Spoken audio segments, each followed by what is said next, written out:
dalamnya ada kura-kura terbesar di dunia juga. Kita akan masuk ke dalamnya. Baik teman-teman, jadi di dalam sini nanti kita akan ketemu 300 ekor burung. Makanannya jangkrik, jadi nanti kita akan panggil burungnya pakai jangkrik. Ya, oke, sebelum hujannya makin deras, kita masuk ya. Ini dibagi dua, nanti kita ada 2 rute, ada 2 jalan ya.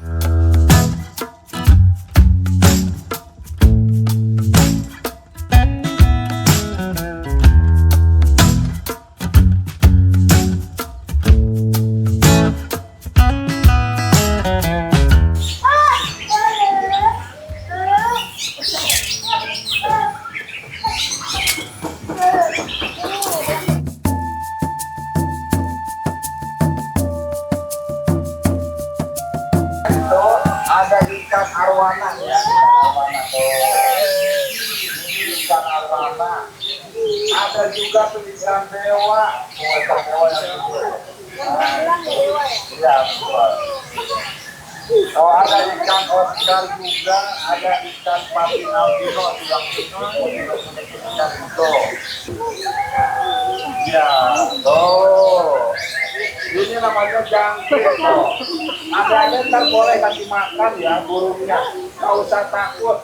Tuh, jadi sebelum kita pegang buat adik-adik ini jangkriknya kita ini dulu ya, matiin dulu jadi supaya nggak gerak. Ntar pegangnya kayak gini ya.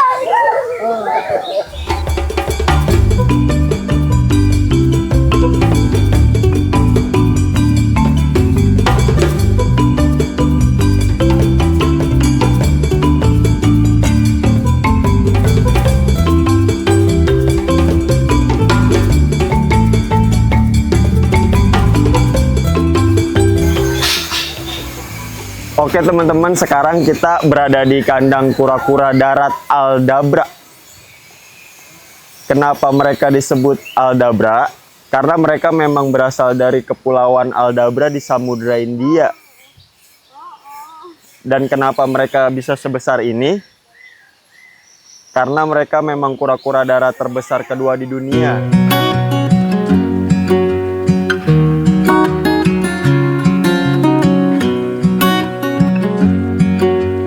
Saya pribadi sudah jalan 4 tahun ini. Gitu. Sebenarnya saya itu backgroundnya pekerja sosial. Qadarullah saya itu selalu berkegiatan di bidang disabilitas. Dan saya juga pernah magang di panti dinas sosial.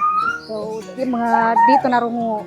Sebenarnya kalau anak tunarungu itu kan dia kekurangannya di bahasa ya. Jadi yang paling efektif itu yaitu pembelajaran pengembangan komunikasi gitu.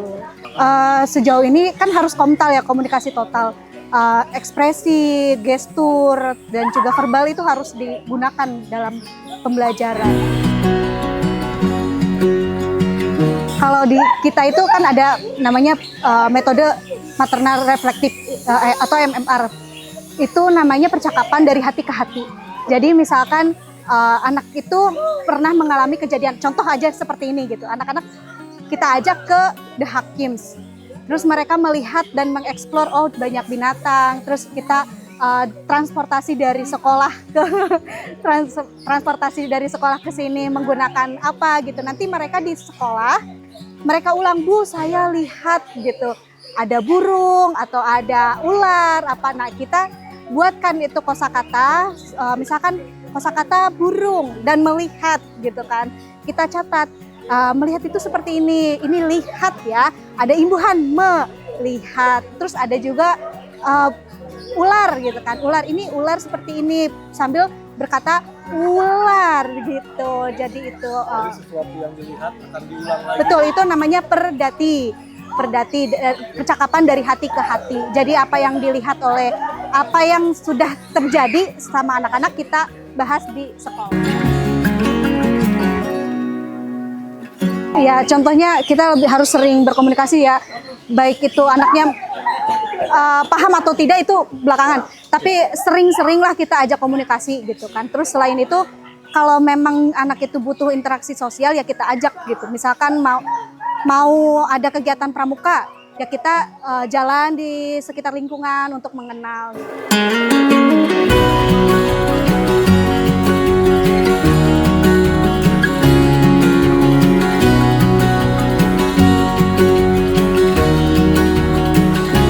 Saya ketika mereka bisa bilang ibu, ayah, ayah atau mamah juga itu udah haru gitu kan. Gitu. Udah bisa mengekspresikan dan bisa mengungkapkan apa yang dia inginkan, itu sudah hal yang paling luar biasa. Dari mulai kandungan pun kita harus aware bagaimana kita asupan gizinya, terus apa stimulus-stimulusnya gitu kan. Harus aware dari situ, dari mulai kandungan. Setelah melahirkan, kita juga harus aware ketika ada perkembangan yang terlambat, kita harus aware ini kenapa gitu kan, ada apa. Terus kalau misalkan kita ada kenalan ke dokter, ya kita perjuangkan untuk anak tersebut. Kalau memang ada hambatan ini, kita perjuangkan sampai ketemu titik itunya, titik hambatannya. Bu Kiki, Flo sama Arin. Flo dan Arin, bagaimana perasaan kalian? Ya, perasaannya bagaimana? Senang, terus senang, terus lihat apa di sini? Lihat apa? Banyak ya, banyak. Ada apa di sana?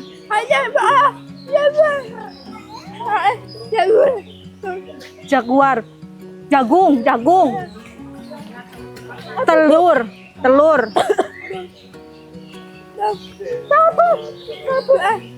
Bukan, telur. Lihat apa lagi? Ada banyak. Makan, beri makan. Ikan juga ada ya, banyak. Ya. Kamu gimana? Lihat apa? Lihat apa?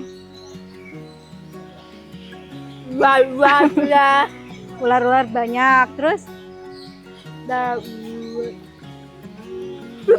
Lupa. Ada berapa? Ada berapa burungnya? 3 berapa? 3.000. 300. 300. Iya. Perempuan berapa?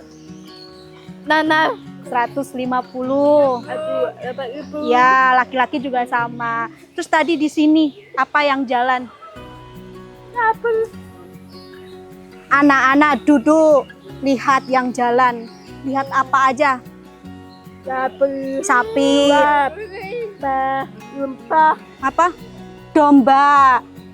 Terus?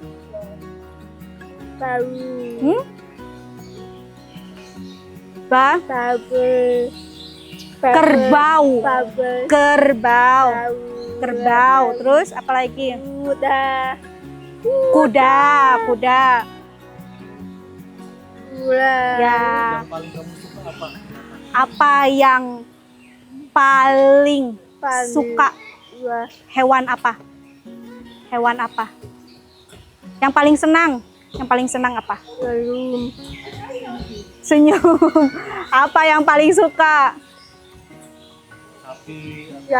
Sapi. Oh. Domba satu aja. Satu apa? Yang paling senang? Domba. Yang paling senang domba.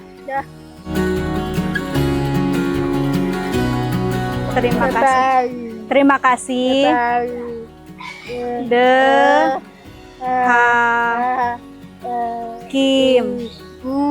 Hakim. Terima kasih banyak.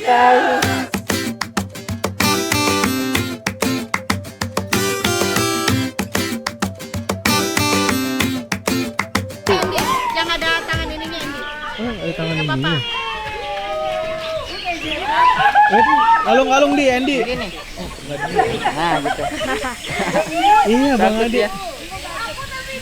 Mau katanya.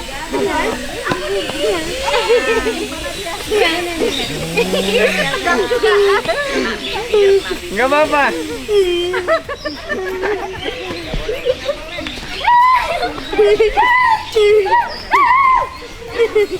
Sudah.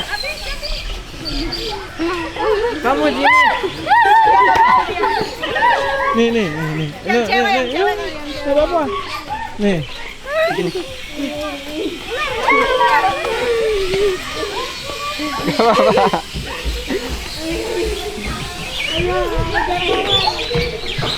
Sini kamu diam.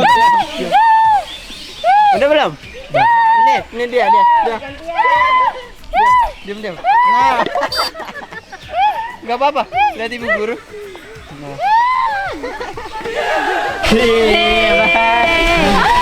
Lihat sini. Oh, lihat sini. Ini.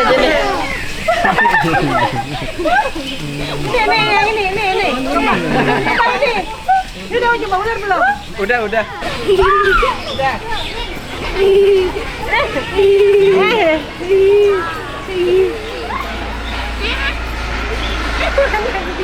Kambingnya. Ya, berani. Keren. Wih. Nama saya Ika Udi Pratiwi dari SLB Negeri Kabupaten Bekasi. Mengajar di sini sudah 6 tahun. Memang backgroundnya kuliahnya di pendidikan luar biasa.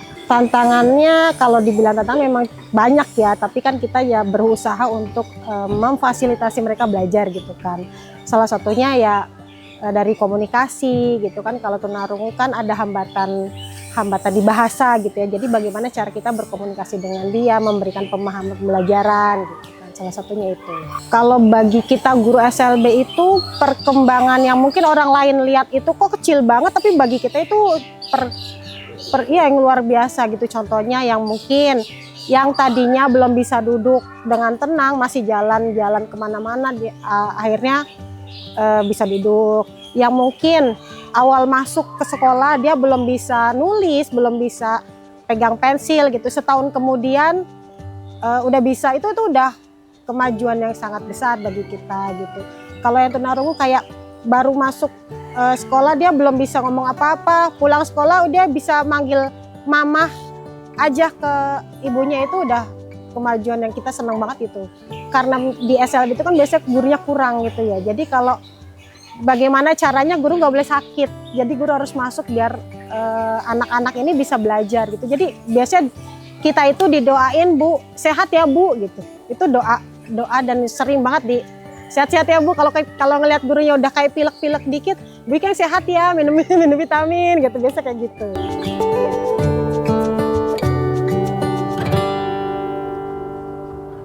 Kalau yang tunarungu sih memang kalau kita itu sampai jam 11 siang gitu, dari pagi dari jam 7 sampai jam 11 gitu. Memang rentang konsentrasinya memang agak berbeda ya dengan anak pada umumnya. Jadi memang pembelajaran kadang nggak melulu dengan duduk dan buku pensil gitu, kadang dengan kegiatan. Contohnya hari ini nih kita kesini ya kita untuk pembelajaran, mengenalkan hewan-hewan yang ada di sekitar kita gitu.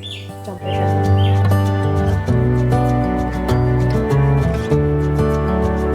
Tetap semangat ya. Tetap semangat mendampingi mereka bertumbuh gitu ya, mendampingi mereka cari komunitas yang saling menguatkan gitu. Mungkin doa sih ya, semoga Indonesia lebih inklusi lagi, lebih bisa masyarakatnya bisa menerima dan mereka bisa berkontribusi di masyarakat gitu, akhirnya.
Jadi teman-teman semuanya guys, jadi barusan udah dilihat ya. Jadi memang ini metode angklung yang memang awalnya itu diciptakan untuk penyandang tunarungu. Dan hari ini teman-teman dari SLB Bekasi memainkan angklung. Teman-teman tadi udah lihat kan ya. Alhamdulillahnya walaupun mereka nggak mendengar, tapi kelihatannya mereka happy banget. Kelihatannya mereka happy banget dan bisa menikmati permainan angklung, dan kita yang mendengar pun kedengarannya tadi sangat harmonis sekali, sangat indah sekali. Mudah-mudahan dengan adanya Airpan itu bukan hanya tentang alam, bukan hanya tentang hewan, tapi sangat peduli terhadap budaya juga, terhadap kemanusiaan juga. Makanya di sini tuh lengkap, di Dahakim itu lengkap, ada alam, ada hewan, ada budaya dan sosial kemanusiaan. Oke guys, terima kasih banyak ya. Alhamdulillah teman-teman semuanya happy. Happy itu gimana ya? Happy. Anggungnya boleh goyangin, anggungnya boleh goyangin.